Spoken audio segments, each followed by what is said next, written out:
Okay, let's just dive right into this explainer. Today, we're unpacking one of the most famous, literally earth shattering encounters in human history, the Exodus 3 narrative. Moses meeting God at the burning bush. But listen, we aren't just going to read this like a simple Sunday school story. No, we're going to put this ancient text under the microscope using five totally different lenses: geography, science, literature, anthropology, and linguistics. And the angel of the Lord appeared unto him in a flame of fire out of the midst of a bush.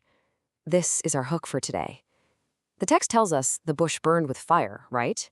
But, and here's the kicker, it was not consumed. It just drops us straight into this awe-inspiring mystery. A shepherd, a totally barren desert, and a completely unexplainable fire. A bush that's ablaze but never turns to ash? I mean, for thousands of years, this one passage has fascinated everyone: scholars, scientists, theologians. So how do we actually understand what went down here? Let's jump to our first lens, locating the holy mountain and looking at the geographical clues. Picture this visually: the imposing, jagged, incredibly rocky heights of Mount Horeb, also known in the text as the Mountain of God. Now, pinpointing this exact mountain on a modern map? Notoriously difficult, but the text gives us some huge geographical clues. It says Moses was pasturing the flock of his father-in-law Jethro. That means he had to be within a realistic grazing distance of Midian. Because of this, researchers point to spots like Gebel Kasha Matarif, which sits right near the intersection of the Trans-Sinai Highway and the ancient Mount Seir Road. It's out there, in this completely desolate, rugged terrain, that our story actually kicks off. Now moving on to our second lens, science versus the supernatural. It's always so interesting to see how modern, rational minds try to explain away ancient events. Some scientists have actually pointed the finger at a plant called Dictamnus albus. It's found in the region and it's commonly known as the gas plant. Here's the idea. In the extreme summer heat, this plant sweats out these highly flammable, volatile oils, basically a mix of terpenes and flavonoids. The hypothesis is that these oils catch fire, creating the illusion of a burning bush. Sounds plausible, right? Well, actually, scratch that. It totally contradicts the biblical reality. Gas plants' vapors burn in a massive flash that lasts, a few seconds? If the delicate leaves themselves actually caught fire, they'd be gone instantly. But the text specifically describes a sustained furnace where the bush survives. I love this quote from Dr. Joe Schwartz. He just hits the nail on the head, saying Moses is unlikely to have been walking around with flint stones looking for bushes to ignite. I mean, it's true. The scientific theory completely lacks an ignition source. Shrubs don't just spontaneously combust out of nowhere. And honestly, reducing this profound text to some quirky botanical anomaly, it just completely misses the grander point. If Moses saw sustained fire that didn't consume the bush, we have to look much deeper than just flammable plant oils. Which brings us perfectly to lens number 3, the call narrative blueprint. Okay, so when we look at this through a literary lens, we realize this encounter isn't just random history. It's actually a carefully constructed blueprint. There are 6 distinct steps in a biblical call narrative. Think of it as a formula. When God appoints a savior in the Hebrew Bible, it almost always goes exactly like this. First, a totally unexpected divine confrontation. Second, an introductory address, calling them by name. Third, a very specific commission to act. Fourth, the hero objects. Moses basically saying, who am I to go to Pharaoh? Fifth, God gives reassurance. And finally, step 6, a confirming sign. To put that into perspective, just look at how Moses compares to another famous biblical figure, Gideon. The parallels are absolutely incredible. Both guys experience this unexpected revelation right in the middle of doing everyday manual labor. Moses tending a flock, Gideon beating wheat in a winepress. Both of their nations are in deep, deep distress, and both stories feature a supernatural fire as the ultimate sign. It's like a giant puzzle fitting perfectly together. The Moses narrative literally served as a foundational building block for later biblical stories. It set the standard portrait for how a true savior is chosen. All right, shifting to lens number 4, the ceremony of the shoe, where we dive into ancient rituals. Let's look at a very specific, kind of weird command given to Moses. The voice calls out from the fire and says, "Take your sandals off your feet, for the place on which you are standing is holy ground." So why? Well, ancient sources give us a few really intriguing theories. It might just be the practical impurity of tracking dead animal skins into a holy space. Or it could be a sign of everyday respect, sort of like taking off your shoes when you enter a host's house.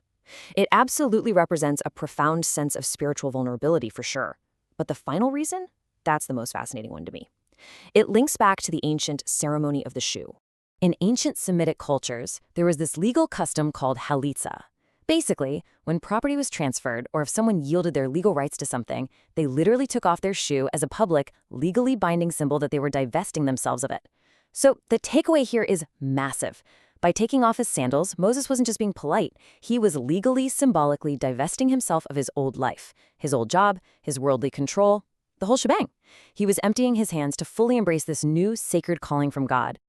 Let's keep peeling back the layers. Lens number 5, fire and divine presence. Why did the divine choose to manifest as a flame? What's absolutely fascinating here is how universal this imagery really is. We see it in ancient Semitic texts of the Old Testament, but we also see it in African indigenous traditions. For example, the Yoruba thunder gods Shango. They both use fire and lightning as these immensely powerful, transforming symbols of divine presence, purity, and judgment. Fire literally commands absolute attention. You can't ignore it. It's an element that either destroys you or purifies you. Historically, commentators have looked at this unconsumed bush not just as a flashy magic trick to grab Moses' attention, but as a deeply potent metaphor. Think about it. The lowly, thorny desert bush, that represented the Israelites. The raging fire, that represented the intense, burning oppression and affliction of their slavery in Egypt. And yet, just like the bush, by God's providence, the Israelites were surviving this fiery furnace without being destroyed. It's a tree giving light, surviving the flames, rather than being reduced to a pile of ash. And that brings us to the climax of our explainer. I will be who I will be. When Moses asks God for his name, the response he gets literally changes everything. What we're looking at here is the Tetragrammaton, the 4 Hebrew letters YHWH, representing the sacred name of God. Now, you have to remember, in the ancient Near East, when Moses asks, what is his name, he isn't asking for a neat little title or a job description. A name represented the very identity, the character, the core essence of a person. To really grasp this, we have to go back to the original Hebrew text. The voice from the bush actually uttered the phrase, Ahayeh asher ahayeh. And when we do a bit of linguistic analysis on this, it completely shatters our traditional English understanding of what it actually means. Just look at the contrast in the translation here. The traditional English version we all know is I am that I am. And let's be honest, that feels incredibly static, doesn't it? It feels closed off, like this unmoving, abstract philosophical statement.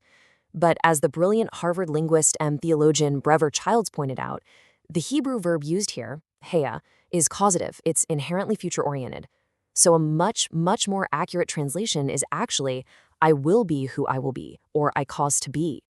I love how Brever Childs frames this. He says, who he is and what he does will emerge in the history which yet lies ahead. What that means is the name itself is a declaration of intent.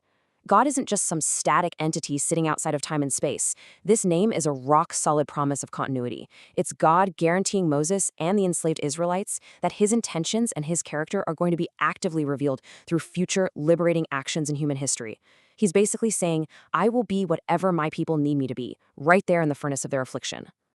And that brings us to the end of our multi-lens investigation. I want to leave you with this provocative thought to ponder today.